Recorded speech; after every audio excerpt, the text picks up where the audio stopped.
नमस्ते दोस्तों, आज के इस वीडियो में सच जानने का प्रयास करेंगे। The youngest nation in the world ये भारत है।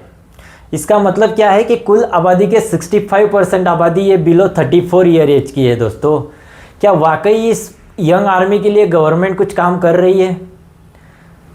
क्या इस यंग आर्मी के लिए सही तरीके की पॉलिसीज फ्रेम हो रही है? क्या हम हमारी रिस्पॉन्सिबिलिटी सही तरीके से निभा रहे हैं? जो यंग आर्मी है, जिसे भारत की एसेट कहा जाता है, कहीं वो लाइबिलिटीज़ तो नहीं बन रही है? ये तमाम क्वेश्चनों के जवाब आज के इस वीडियो में जानेंगे दोस्तों। तो मेरा सबसे एक रिक्वेस्ट है कि इस वीडियो को सबने ज़रूर देखना चाहिए और सोचना चाहिए कि क्या हम सही डायरेक्शन में जा रहे हैं। आज का इस टॉपिक चुनने का रीज़न यह है दोस्तों कि 8 दिन पहले मॉर्गन स्टैनली एक रिपोर्ट लेके आता है और उस रिपोर्ट में दावा किया जाता है कि अगर भारत को अनएम्प्लॉयमेंट क्राइसिस से बचना है तो भारत का जो ग्रोथ रेट है वो 12% एंड अबव होना चाहिए। इसका दूसरा मतलब ये निकलता है कि आज भारत का जो ग्रोथ रेट है वो 6 और 7% के बीच में है। इसका मतलब भारत को कुछ तो मैजिक या मिरेकल करना होगा, तब जाके ये 12% का ग्रोथ रेट हासिल होगा। इसका मतलब बाकी देशों के कंपेयर में भारत काफ़ी अच्छा कर रहा है, मगर ये सफिशिएंट नहीं है। भारत को कुछ तो पॉलिसीज, कुछ तो डिफरेंट सोचना होगा, तब जाके इस 12% ग्रोथ रेट को हम हासिल कर पाएंगे, या तो अनएम्प्लॉयमेंट के जो क्राइसिस को हमें फ्यूचर में फेस करना होगा उससे हम बच पाएंगे। ऐसे ही सिचुएशन दोस्तों चाइना और जापान की थी। इसी तरीके से यंग आर्मी उनके पास थी।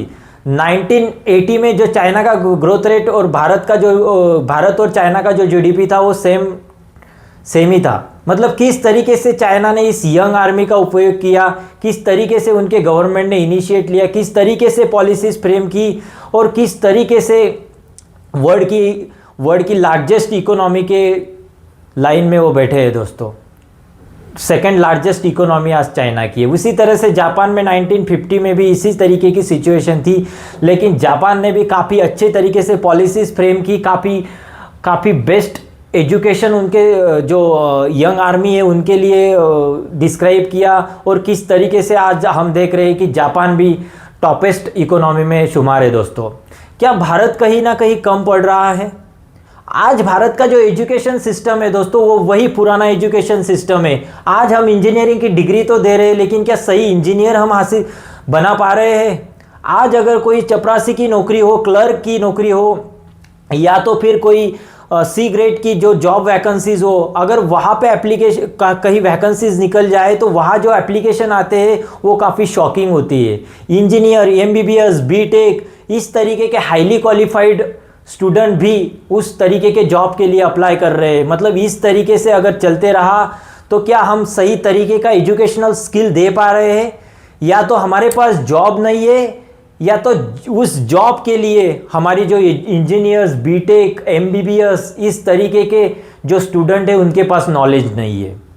आज का सिस्टम काफ़ी मतलब सोचने पे मजबूर कर रहा है। मैं प्रैक्टिकली बताने जा रहा हूँ। ये फैक्ट है, अगर कोई स्टूडेंट किसी इंटरव्यू के लिए जाता है तो उस कंपनी के बारे में उसे पता नहीं होता है दोस्तों। हम किस जॉब के लिए अप्लाई कर रहे हैं, उस जॉब की क्या पोजीशन है, वो क्या काम के लिए हम जा रहे हैं, वो कुछ उनको पता नहीं होता है। जस्ट हम कहीं पे वैकेंसी देखते हैं और हम वहाँ पे अप्लाई करते हैं। वहाँ पे लिखा होता है कि graduate can apply this job. तो हमारा तो ग्रेजुएशन हुआ ही है, इंजीनियर हो, एमबीबीएस हो, बीटेक हो, एमकॉम हो, ये सारे लोग वहाँ पे अप्लाई करते हैं। और उनका फैक्ट ये है दोस्तों कि उन्हें ये भी पता नहीं है कि हम इस जॉब में अगर एलिजिबल हो गए, सिलेक्ट हो गए तो हमारा काम क्या होगा। मतलब इस सिचुएशन में आज हम हैं। क्या वाकई क्वालिटेटिव स्किल हम दे पा रहे हैं? नहीं।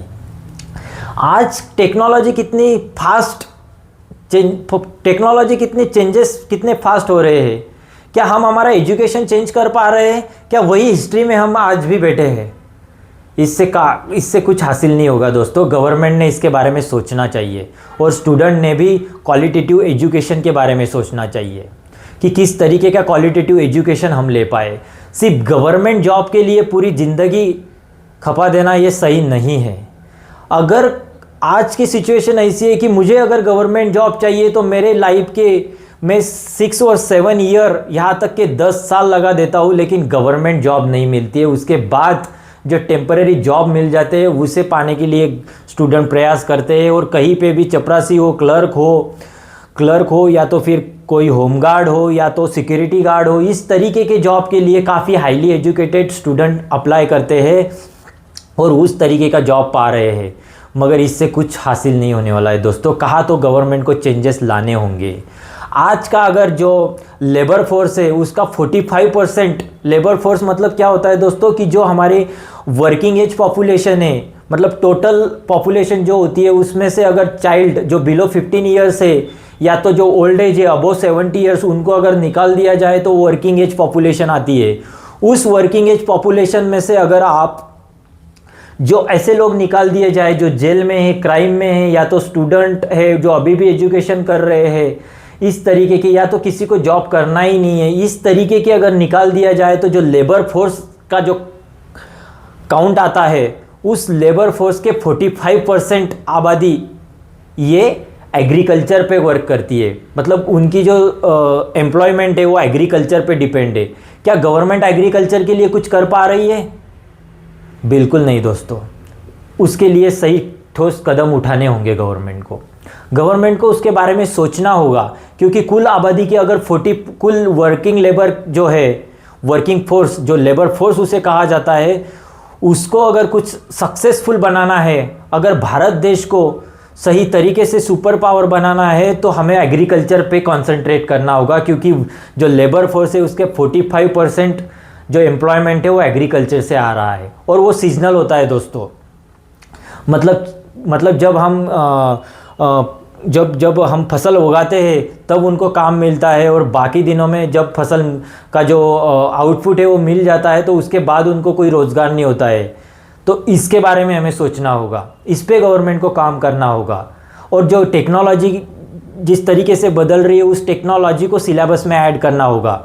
वही घिसी-पिटी एजुकेशन हमें हमारे स्टूडेंट को नहीं देना है, और उसी की तरह जो स्टूडेंट है उन्हें भी अपना जो क्वालिटी एजुकेशन है उस पर भी कंसंट्रेट करना होगा। हम क्या कर रहे हैं, किस टाइप की डिग्री हमारे पास है और हम किस टाइप का जॉब कर रहे हैं, क्या हम इस एलिजिबल है इस जॉब के लिए। और इस टेक्नोलॉजी एआई के ज़माने में दोस्तों, जहाँ एक हॉलीवुड की फिल्म बनने में 1 साल लगता था, उसी के तर्ज पे अगर कुछ सेकंडों में उसी तरीके की जो एनिमेशन है वो बन रही है कुछ सेकंडों में। तो इस तरीके का अगर टेक्नोलॉजी डेवलप हो रही है तो उसके तर्ज पे हमें डेवलप होना होगा। हमारे एजुकेशन में भी हमें इस तरीके की टेक्नोलॉजी हासिल करनी होगी, ताकि इस बढ़ते हुए टेक्नोलॉजी के युग में हम भी कहाँ ना कहाँ तो सर्वाइव कर पाएंगे, और इस भारत जैसे देश को, जिसमें जो यंग आर्मी की पॉपुलेशन काफ़ी ज़्यादा है, उस पे हम सक्सेस हो पाएंगे। आज का अगर सिनारियो देखा जाए तो कुल जो लाखों ग्रेजुएट हर साल प्रोड्यूस करता है भारत, उसमें से दोस्तों 80% ग्रेजुएट है अनएम्प्लॉयड है। मतलब 80% ग्रेजुएशन वालों को जॉब नहीं है। काफ़ी इंजीनियर ऐसे हैं कि उनको टेक्नोलॉजी के बारे में पता ही नहीं है, डिग्री ले लिए। जो 70% इंजीनियर्स है उनको अभी की जो टेक्नोलॉजी है उनके बारे में पता नहीं है। हो सकता है परसेंटेज प्लस माइनस हो सकता है, लेकिन फैक्ट यही है। आज का जो अनएम्प्लॉयमेंट है उसमें से 83% जो है वो बिलो 34 ईयर एज के। मतलब आज जो यंग स्टार है, जो भारत का भविष्य है, आज उसके हाथ में जॉब नहीं है। कुछ ना तो हमें इसके बारे में सोचना होगा, और हमें भी हमारी रिस्पॉन्सिबिलिटी समझना होगी कि किस तर्ज पे हम आज जी रहे हैं। इसका नतीजा ये हो रहा है दोस्तों कि सोशल मीडिया इन्फ्लुएंस की तरफ हमारी जो युवा पीढ़ी है वो बढ़ रही है। क्या ये सच में एक प्रॉपर एम्प्लॉयमेंट है? बिल्कुल नहीं। इसमें स्टेबिलिटी नहीं है, कब तक चलेगा पता नहीं है। डोनाल्ड ट्रंप जैसे अगर किसी राष्ट्र के प्रेसिडेंट बन जाए तो कितनी अनसर्टेनिटी आती है, ये आज हम देख ही रहे हैं। तो इस अनसर्टेनिटी में दूसरे कंट्रियों के जो टेक्नोलॉजीज़ है, उनकी जो इनोवेशंस है, उसमें हम कितना करियर कर पाएंगे, इसके बारे में भी हमें सोचना होगा। ये परमानेंट जॉब नहीं है दोस्तों सोशल मीडिया। और काफ़ी पेरेंट्स है वो अपने जो बच्चे हैं उनको सोशल मीडिया इन्फ्लुएंस की तरफ बढ़ा रहे हैं, लेकिन ये सही तरीका नहीं है। गीक जॉब की तरफ बढ़ रही है। गीक जॉब जो होता है दोस्तों, जो टेम्पररी होता है। गीक जॉब में गीक जॉब में जो जॉब करने वाले होते हैं उसे गीक जॉबर भी कहा जाता है। इसमें जो मतलब सीजनल जो जॉब होते हैं, जैसे कि जोमेटो, स्विगी, जेप्टो, इस तरीके के जॉब, इसमें इस तरीके के जॉब में पता है एम्प्लॉयमेंट तो मिल रहा है, मगर क्या वाकई गवर्नमेंट इसमें कुछ काम कर रही है? इनके लिए कुछ पॉलिसी फ्रेम की हुई है सेंट्रल गवर्नमेंट ने? इनका और एम्प्लॉयर और एम्प्लॉय का ज़्यादा डायरेक्टली रिलेशन नहीं होता है। ये वन टाइम पे मल्टीपल कंपनीज में काम करते हैं और इनकम कमाते हैं, लेकिन क्या इसमें स्टेबिलिटी है? अगर होगी भी तो क्या गवर्नमेंट इनके लिए कुछ पॉलिसीज़ लेके आ सकती है? इसके बारे में भी सोचना होगा, क्योंकि आज इनके लिए कोई पीएफ नहीं है, कोई ईसीएस नहीं है। ये सिर्फ दिन का कमाते हैं और बस। लेकिन इनका भी कुछ सिक्योरिटी होना चाहिए, ताकि ये सिर्फ उनके लिए नहीं है, ये देश के लिए है। देश ने इसके बारे में सोचना चाहिए। मतलब ऐसा नहीं है कि भारत हाथ पे हाथ धरे बैठे रहे, दूसरे कंट्रीज़ पे डिपेंड रहे और ऐसे ही चलते रहे। एक दिन ऐसा भी आने वाला है दोस्तों, अगर इसी तरीके से चलता रहा तो अनएम्प्लॉयमेंट कब हमारी लाइबिलिटीज़ बनेगी, इसमें देर नहीं लगेगी। और जब अनएम्प्लॉयमेंट लाइबिलिटीज़ बनती है, इसका मतलब क्या है दोस्तों? जब हमारा युवा है उसे अगर जॉब नहीं मिला और उसे इनकम कमाने के लिए अगर गलत डायरेक्शन में वो चला जाए तो उसे फिर रिटर्न आने के लिए काफ़ी दिक्कतें होती है, और तब भारत के हाथ से निकल जाएगा। इसी में उनका अनएम्प्लॉयमेंट इतना हावी होता है कि वो ड्रग्स और इलीगल तरीके से उनका इनकम सोर्स बढ़ाने लग जाते हैं। और जब इलीगल तरीके से इनकम सोर्स बढ़ने लगता है तो इसका जो इम्पैक्ट है वो पूरे देश को भोगना होगा दोस्तों। तो सोचना होगा कि किस तरीके से गवर्नमेंट इस पे पॉलिसीज़ लाती है, किस तरीके से हमारा एजुकेशन चेंज कर पाएंगे हम लोग, और किस तरीके से हमारे जो एजुकेशनल सिलेबस है उसे चेंज कर पाएंगे। टेक्नोलॉजी में हम इसमें कुछ कर सकते हैं क्या, और किस तरीके का क्वालिटेटिव एजुकेशन हम हमारे स्टूडेंट को दे पाएंगे। ये सारी चीज़ें गवर्नमेंट ने सोचना चाहिए और इस पर एक पॉलिसी फ्रेम करनी चाहिए, ताकि जो भारत देश है आज, जो यंग आर्मी है और जिसे हम कह रहे हैं कि लार्जेस्ट इकोनॉमी हम बनेंगे, सुपर पावर हम बनेंगे, ऐसे अगर ख्वाब हमें देखना है तो हमें इसमें ठोस कदम उठाने होंगे दोस्तों। इसमें काम करना होगा ज़रूर। इस पे आप इस पे सोचोगे और गवर्नमेंट भी इसके बारे में सोचेगी। ग्रोथ मीन्स सिर्फ जीडीपी नहीं होता है दोस्तों, उसकी स्टेबिलिटी होती है। लोगों के हाथ में जॉब होना चाहिए, लोगों का इनकम बढ़ना चाहिए, तब जाके इसे सही तरीके का ग्रोथ कहा जाएगा। आशा करते हैं कि गवर्नमेंट इस पे कुछ तो ठोस कदम उठाएगी और लोगों के भलाई की डिसीजन पॉलिसीज़ फ्रेम करेगी। तब तक के लिए दोस्तों, जय हिंद, जय भारत।